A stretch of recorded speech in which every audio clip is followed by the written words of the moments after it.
अमन एक multinational company में branch manager की जॉब करता था। एक दिन अमन को ऑफिस से घर जाने के लिए लेट हो गया था। सर्दी का मौसम होने के कारण रात भी जल्दी हो गई थी। ठंड भी बहुत शुरू हो चुकी थी। रास्ते में चलते चलते अमन को अचानक एक आवाज सुनाई दी, रुक जाओ। अमन वहीं पर ही रुक गया और पीछे मुड़ के देखा, लेकिन पीछे कोई भी नहीं था। फिर से वही आवाज सुनाई दी, सामने देखो। जैसे ही अमन ने सामने देखा तो उसे जमीन पर कुछ चमकती हुई चीज दिखाई दी। अमन दौड़ के उस चीज के पास गया और देखा तो यह कोई साधारण चीज नहीं थी बल्कि एक चमकता हुआ हीरा था। उसने वह हीरा अपने हाथ में ले लिया। उसकी चमक देखकर अमन की खुशी का कोई ठिकाना नहीं रहा। लेकिन अमन को कहाँ पता था कि यह कोई साधारण हीरा नहीं है बल्कि एक मायावी हीरा है। अचानक उस हीरे में से आवाज आई। अचानक अमन डर के मारे चिल्लाने लगा। किसी इंसान का कटा हुआ सर मिला। अचानक वह सर हवा में उड़ने लगा और बोला, डरो मत, मैं तुम्हें कोई हानि नहीं पहुंचाऊंगा। मैं तुम्हें बहुत सारे हीरे जवेरात भी दूंगा। बस तुम मेरी बात ध्यान से सुनो, मैं जहाँ जाता हूँ वहाँ तुम मेरे पीछे आओ। फिर वह सिर हवा में उड़ा और जंगल की ओर बढ़ने लगा। करीबन 1 किलोमीटर चलने के बाद वह सिर रुक गया। अमन भी रुक गया। फिर उस सिर ने अमन से कहा, अब तुम्हें एक आखिरी काम करना है, उसके बाद मैं तुम्हें मालामाल कर दूंगा। तुम्हें कहीं से भी एक। अमन ने बोला, एक लोटा खून। पर मैं एक लोटा खून कहाँ से लाऊंगा? उस सिर ने कहा, चलो मेरे साथ। वो डरावना चेहरा अमन को साथ लेकर थोड़ी दूरी ले गया। वहां उसे एक इंसान को जाते हुए देखा। वो सिर बोला, उस इंसान को मारकर उसका खून ले आओ। अमन डर गया और बोला, नहीं नहीं, यह मुझसे नहीं होगा।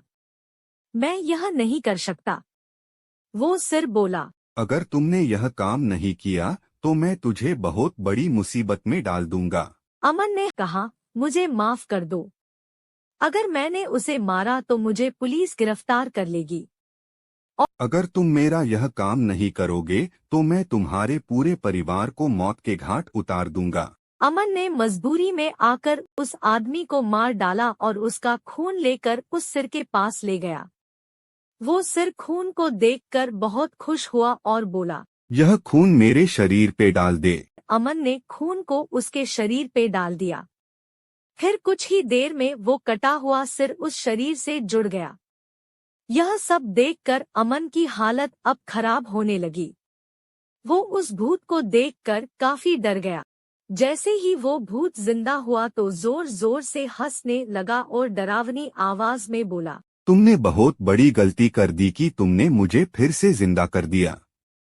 अब मैं सिर्फ तुम्हें ही नहीं बल्कि इस पूरे शहर को मौत के घाट उतार दूंगा। डर के मारे अमन के मुंह से आवाज भी नहीं निकल रही थी।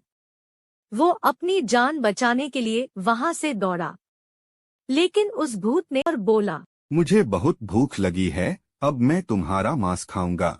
जैसे ही उस भूत ने मांस खाने के लिए आगे बढ़ा कि तुरंत ही उसका सिर धड़ से अलग हो गया।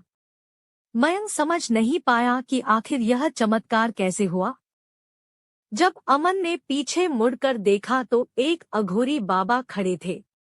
उस अघोरी बाबा ने कहा, जब तुम उस आदमी को मारकर उसका खून ले जा रहे थे तभी मैंने देख लिया था और समझ गया कि कुछ तो बुरा होने वाला है। इसीलिए मैं तुम्हारे पीछे पीछे यहाँ तक चला आया और मैंने अपनी मंत्र की शक्ति से उस भूत को फिर से मार दिया।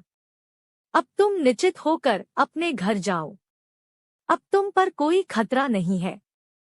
आज भी अमन उस बात को याद करता है तो उसकी रूह तक कांपने लगती है। दोस्तों, आपको यह कहानी कैसी लगी प्लीज हमें कमेंट करके जरूर बताएं।